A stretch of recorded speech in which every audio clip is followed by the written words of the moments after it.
Hey guys, and welcome to the first annual post-weekend football video of the Pinball Williams League.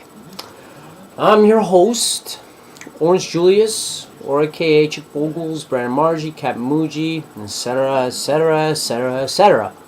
Okay, so what we're going to do is we're going to do a little recap of this weekend. See which teams were successful, which teams weren't, and which teams just flat out sucked. Okay, so we're going to start off with my matchup, Orange Julius versus Golden Titties or Tadies. Brandon Margie versus Justin Viveros. Big implications in this matchup. Me and Justin just had a blockbuster trade about almost 2 weeks ago.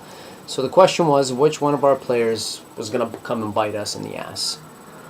Well, for starters, my team was already struggling. Tony Romo benched on my team, surprise, surprise. Very short leash on my team, very short leash. Jonesy's team looking as strong as ever. Des Bryant, Zach Stacy versus Forte and Jordy Nelson. So Jonesy got off to a big start. Matt Ryan had a monster game in that friggin' joke of a game in the Thursday Nighter where it was the Harlem Globetrotters versus the Midgets. And the Globetrotters clearly came away, and so did Matt Ryan. Zach Stacy put up some good numbers as well. Des Bryant bit me in the ass, of course. So Jonesy took a 101 to about 38 lead with 4 players of mine remaining.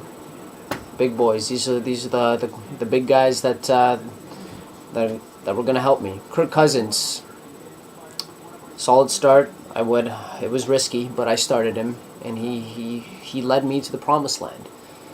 Came down to Monday. Jonesy was up by 6. I had his boy Matt Forte on his favorite team. So it came down to about the 4th quarter, down by 1 yard. I needed 1 yard to win the game.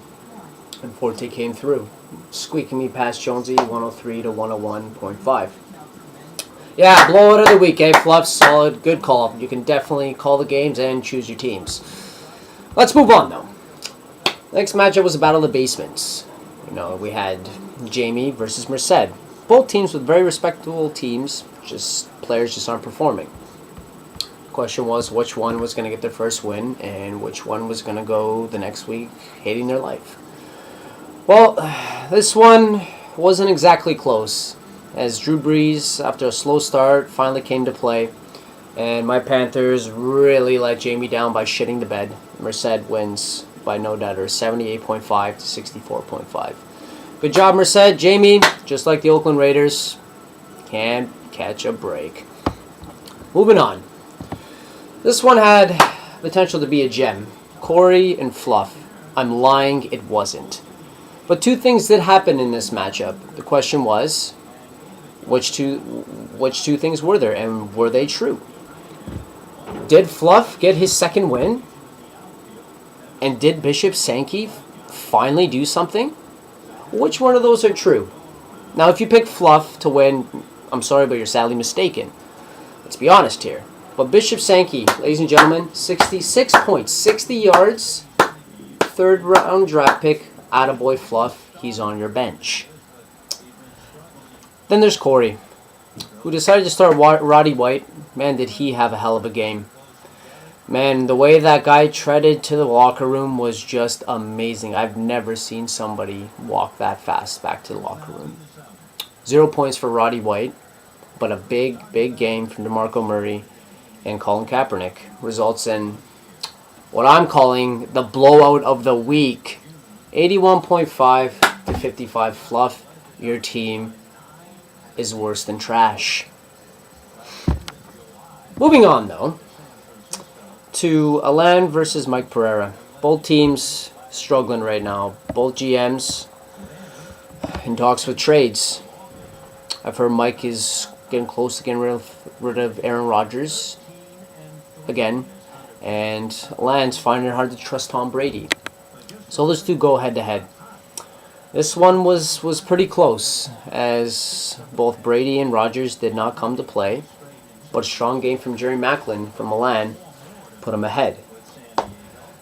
Relying on Brandon Marshall and Martellus Bennett, Mike went into the night. Was it down by 5?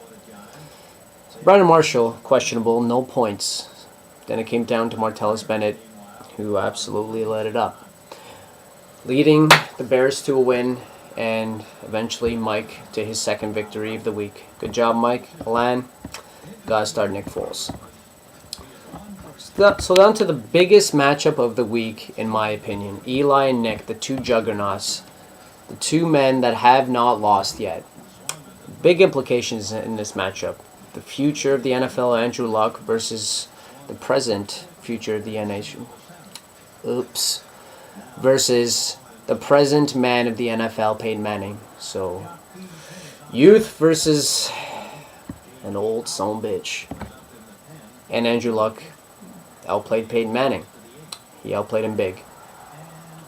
So Nick, the life without Adrian Peterson for Nick is not looking too good, as Nick did not beat Eli. And not only that, but Adrian Peterson is reportedly going to be released by the Vikings. Nick, solid. All day Peterson. Yeah, he's all day beating kids. So Eli wins. Wins by 3 after a close call from Robbie Gould. So Eli goes to 3-0. Nick goes to 2-1 with no Adrian Peterson. Nick, it's happening again. So I'm gonna wrap this up with my top 2 players of the week. I'm going with Kirk Cousins for my team, highest points of the week for a quarterback, and I'm going with Julio Jones from Eli's team, 28.5 points. The man's a beast. Eli's team is undefeated, and Fluff is not looking good. All right. I'd give you one of my players, but what's the point? You'll end up dropping him anyway. Attaboy, Steven Jackson. Anyways, guys, that's it for now. I will see you guys next week, where I'm sure I'll be 3-1, and Fluff will be 1-3. Till next time, boys.